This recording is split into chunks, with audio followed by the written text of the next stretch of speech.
આજે હું તમારી સાથે શેર કરીશ બાજરીના વડાની રેસીપી. તો આ વડાને આપણે ગુજરાતી સ્વાદ સાથે થોડા તીખા અને એકદમ ચટપટા તૈયાર કરશું.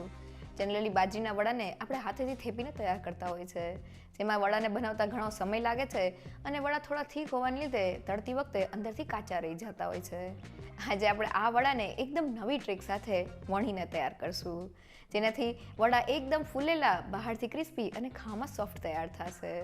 તો કોઈ પણ જાતના સોડા કે ઈનોના ઉપયોગ વગર ફક્ત 10 જ મિનિટમાં એકવાર આ નવી ટ્રીક સાથે બાજરીના વડા ચોક્કસથી ટ્રાય કરવા જેવા છે. તો ચાલો રેસીપી શરૂ કરીએ. તો બાજરીના વડા માટે સૌથી પહેલાં લોટમાં એડ કરવાની એક પેસ્ટ બનાવવા મેં આ 3 થી 4 નંગ જેટલા તીખા લીલા મરચાં લીધેલા છે. સાથે 1 ઇંચ જેટલા આદુના ટુકડા અને 4 લસણની કડી એડ કરી દઈએ. તમે લસણને સ્કીપ પણ કરી શકો છો. સાથે 1 ચમચી જીરું એડ કરી દઈએ અને પાણી એડ કર્યા વગર તેને ગ્રાઇન્ડ કરી લઈએ. તો બધી વસ્તુ ગ્રાઇન્ડ થઈને આ રીતની અધકચરી પેસ્ટ તૈયાર થઈ ગઈ છે. અને હવે વડા માટેનો લોટ બાંધવા મેં 1/4 કપ અને ફક્ત 4 મોટી ચમચીલું દહીં લીધેલું છે.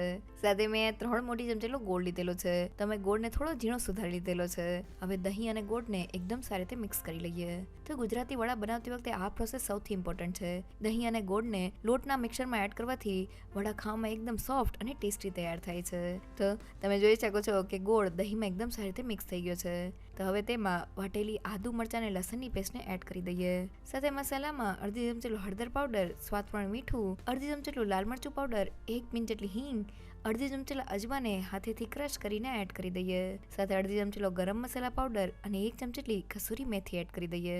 અને 1 ચમચી લીલી વરિયાળી અને 2 મોટી ચમચી સફેદ તલ એડ કરી દઈએ. સાથે મોણ માટે 2 મોટી ચમચી તેલ એડ કરી દઈએ અને અડધા કપ જેટલા કોથમીરના પાન એડ કરીને બધી જ વસ્તુને મિક્સ કરી લઈએ. તો જનરલી વડા બનાવતી વખતે આપણે લોટમાં મસાલા એડ કરતા હોય છે, પણ આ રીતના મસાલા મિક્સ તૈયાર કરીને આપણે જો વડા તૈયાર કરશું તો વડા ખાવામાં એકદમ ટેસ્ટી બનશે. તો બધી વસ્તુ મિક્સ થઈને આપણું મસાલા મિક્સ તૈયાર થઈ ગયું છે. અને હવે મેં અહીંયા બાજરીનો લોટ લીધેલો છે. તો વાટકીના માપથી 1 વાટકી અને તેની ઉપર અડધી વાટકી એટલે કે 1.5 વાટકી જેટલો બાજરીનો લોટ એડ કરી દઈએ. સાથે બાઇન્ડિંગ માટે મેં ફક્ત 1/4 કપ અને 4 મોટી ચમચીલો ઘઉંનો લોટ લીધેલો છે. સાથે તેટલા જ પ્રમાણમાં એટલે કે 1/4 કપ અને 4 મોટી ચમચીલો ઝીણો રવો લીધેલો છે. તો હવે બધી જ વસ્તુને મિક્સ કરી લઈએ. તો બધી વસ્તુ મિક્સ થઈ ગઈ છે અને દહીંને લીધે લોટમાં આ રીતનું થોડું બાઇન્ડિંગ પણ આવી ગયું છે. તો હવે તેમાં થોડું પાણી એડ કરીને આપણે વડા માટેનો મીડિયમ સોફ્ટ લોટ બાંધી લઈએ. તો બાજરીના વડાનો લોટ બાંધતી વખતે આપણે એ વાતનું ખાસ ધ્યાન રાખવાનું છે કે આપણે એક સાથે વધુ પડતું પાણી એડ નથી કરવાનું, નહીં તો જો આપણો લોટ ઢીલો થઈ જશે તો વડા બરાબર તૈયાર નહીં થાય. તો મેં વડા માટેનો લોટ બાંધી લીધેલો છે અને તે આ રીતનો મીડિયમ સોફ્ટ છે. આ રીતનો લોટ તૈયાર કરવામાં મારે ફક્ત 1/4 કપ જેટલા જ પાણીની જરૂર પડેલી છે. તો હવે તૈયાર થયેલા લોટ ઉપર થોડું તેલ એડ કરીને લોટને એકદમ સારી રીતે મસળી લઈએ.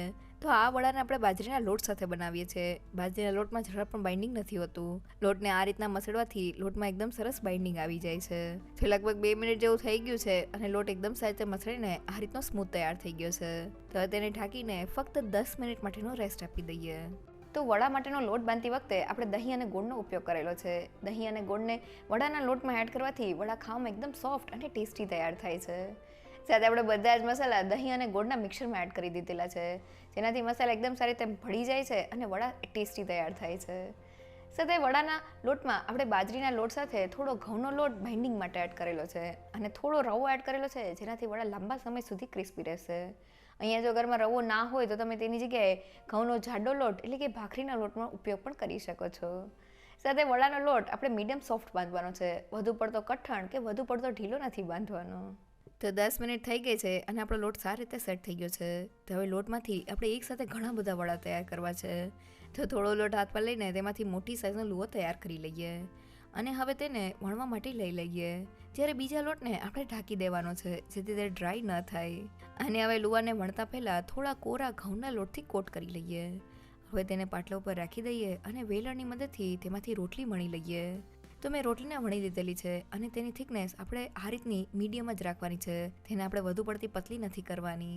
અને હવે વડાને કટ કરવા માટે મેં આ રીતનું કુલ્ફીનું મોલ્ડ લીધેલું છે. તમે ઘરમાં રહેલી કોઈ પણ ગ્લાસ કે વાટકીનો ઉપયોગ કરી શકો છો.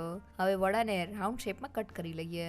તમે વડાને કટ કરી દીધેલા છે. હવે વધારાના લોટને કાઢી લઈએ. તો આપણે એક સાથે ઘણા બધા બાજરીના વડા તૈયાર થઈ ગયા છે.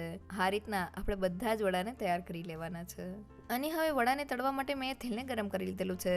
ગરમ તેલમાં વડાને તળવા માટે એડ કરી દઈએ. તો મેં કડાઈમાં સમાય તેટલા વડા એડ કરી દીધેલા છે. શરૂઆતમાં આપણે વડા ઉપર આ રીતના ગરમ તેલને છટકાવતા જવાનું છે, જેથી તે એકદમ સારી રીતે ફૂલી જાય. તો વડા થોડા ફૂલી ગયા છે. હવે ગેસની ફ્લેમ તરત જ ધીમી કરી દઈએ અને વડાને બંને બાજુથી તળી લઈએ. તો લગભગ 3 મિનિટ જેવું થઈ ગયું છે અને વડા એકદમ સારી રીતે તળાઈને ઉપરથી ક્રિસ્પી અને ગોલ્ડન બ્રાઉન થઈ ગયા છે. ગરમા ગરમ વડાને ઝારામાં લઈ લઈએ. તો આપણે એકદમ ફૂલેલા, બહારથી ક્રિસ્પી અને સોફ્ટ બાજરીના વડા તૈયાર થઈ ગયા છે. અહીંયા વડાને આપણે વણીને તૈયાર કરેલા છે. એટલે વણતી વખતે જે આપણે રોટલી વણીએ તેની થિકનેસ આપણે મીડિયમ રાખવાની છે. વધુ પડતી પતલી નથી રાખવાની, નહીં તો આપણા વડા નહીં ફૂલે. અને જો આપણે તેને વધુ પડતી જાડી રાખશું તો વડા અંદરથી થોડા કાચા રહી જશે. સાથે વડાને તળતી વખતે શરૂઆતમાં આપણે ગેસની ફ્લેમ હાઈ રાખવાની છે અને વડા ઉપર થોડું તેલ છટકાવતા જવાનું છે, જેથી વડા એકદમ સારી રીતે ફૂલી જાય. અને પછી તરત જ આપણે ગેસની ફ્લેમ ધીમી કરીને વડાને બંને બાજુથી તળી લેવાના છે. તો તળાયેલા વડાને ચટણી સાથે સર્વ કરી લઈએ.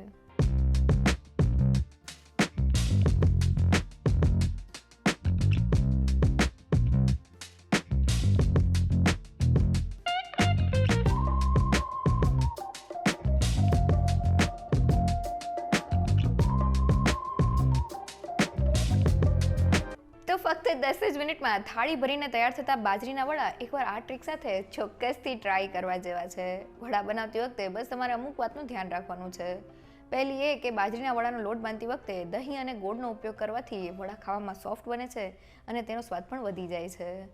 સાથે વડાના લોટમાં બાજરીના લોટ સાથે બાઇન્ડિંગ માટે બસ થોડો ઘઉંનો લોટ એડ કરવાનો છે અને વડા લાંબા સમય સુધી ક્રિસ્પી રહે એટલે થોડો રવો એડ કરવાનો છે.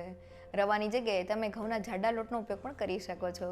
સાથે વડાને આપણે વળીને તૈયાર કરેલા છે, એટલે વણતી વખતે જે આપણે રોટલી વણીએ તેની થિકનેસ આપણે મીડિયમ રાખવાની છે અને તૈયાર થયેલા વડાને આપણે મીડિયમ ગેસની ફ્લેમ પર તળી લેવાના છે. જો તમને મારી આજની રેસીપી ગમી હોય તો મને કમેન્ટ સેક્શનમાં જરૂરથી કહેજો. સાથે મારા વિડીયોને લાઇક અને ફ્રેન્ડ્સ અને ફેમિલીમાં શેર કરજો અને મારી ચેનલને સબસ્ક્રાઈબ કરવાનું ના ભૂલશો. તો ફરી મળીએ એક નવી રેસીપી સાથે.